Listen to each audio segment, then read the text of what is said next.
Indonesia negara hukum. Assalamualaikum warahmatullahi wabarakatuh.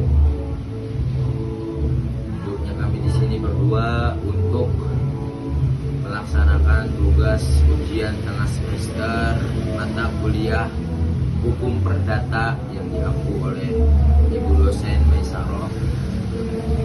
Izin memperkenalkan diri, saya mahasiswa semester 3 Adi Darmansyah Ibrahim dengan NIM 23150020. Perkenalkan, nama saya Hikmal Akbar, mahasiswa usia semester 3 Prodi Hukum Keluarga Islam dengan NIM 2315005. Baik, di sini kita berdua akan membahas tentang civil law dan common law. Oke. Nah, di sini kita mengutip artikel dari buku online. Nah, sistem civil law and common law. Di sini civil law dan common law keduanya merupakan dua sistem hukum yang berbeda. Menurut Satidjo Raharjo dalam bukunya Ilmu Hukum halaman 235, beliau berpendapat bahwa di dunia ini kita tidak jumpai satu sistem hukum saja. Jadi di dunia ini banyak sistem hukum. Nah, adapun sistem hukum yang dimaksud itu meliputi unsur-unsur seperti struktur kategori, konsep-konsep, dan lain-lain sebagainya.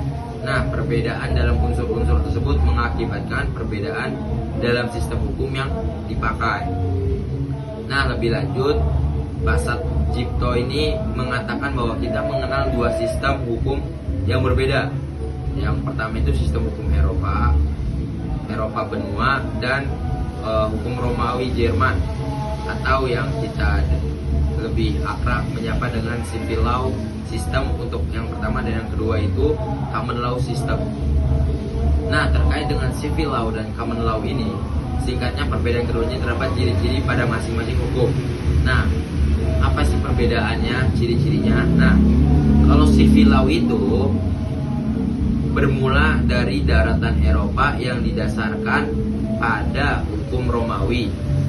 Nah, ciri-ciri civil law paling utama ditandai dengan sistem kodifikasi dari prinsip-prinsip hukum yang utama.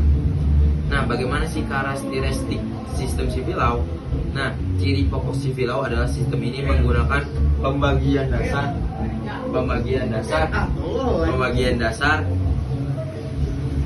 yang mendalamnya itu merupakan hukum perdata dan hukum publik. Kategori seperti itu tidak dikenal dengan sistem common law, berbeda. Nah, di sini ada pendapat menurut Bapak Nurul Komar dalam perbandingan sistem hukum dan peradilan civil law system dengan common law. Nah, di dalam bukunya tuh karakteristik atau ciri civil law yang tadi kita akan bahas, yang pertama itu adanya sistem kodifikasi. Yang kedua, hakim tidak terikat dengan presiden atau doktrin stare decisis, sehingga undang-undang menjadi rujukan hukum yang utama. Jadi undang-undang ini merupakan rujukan hukum yang pertama. Yang ketiga, sistem peradilannya itu bersifat inquisitorial. Nah, dijelaskan tadi perbedaannya, hakim tidak terkait presiden. Maksudnya organ-organ Belanda adanya pemisahan antar kekuasaan yang membuat undang-undang. Terus lanjut, kita akan masuk ke pembahasan yang membahas tentang common law yang akan dibawakan oleh Hikmal Akbar. Baik, tadi sudah diserempet oleh Mas Agil tentang common law sedikit. Jadi common law itu menurut etimologi ya, dia berasal dari bahasa Prancis, yaitu communauté, yang merujuk pada adat kebiasaan atau custom. Di Inggris, yang tidak tertulis dan yang melalui keputusan hakim dijadikan berkekuatan hukum. Jadi hukum common law itu tidak tertulis seperti civil law. Ya, ibarat kata dia kebalikannya lah. Civil law yang tertulis, common law yang tidak tertulis. Ciri-cirinya dan karakteristiknya sistem common law adalah yang pertama, jurisprudensi sebagai sumber hukum utama. Yang kedua, dianutnya doktrin stare decisis system presiden.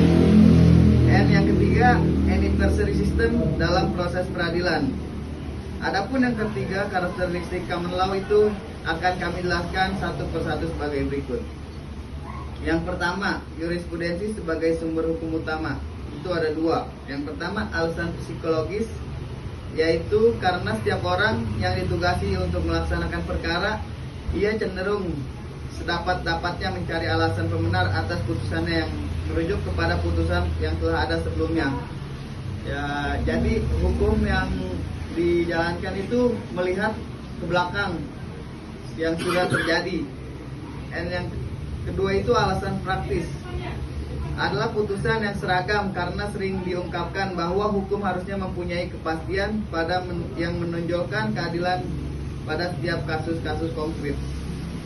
Yang kedua, dianutnya doktrin stare decisis presiden. Doktrin ini secara substansial mengandung makna bahwa hakim terikat untuk mengikuti dan atau menerapkan putusan pengadilan terdahulu, baik yang dibuat sendiri atau oleh pendahulunya untuk kasus-kasus yang serupa.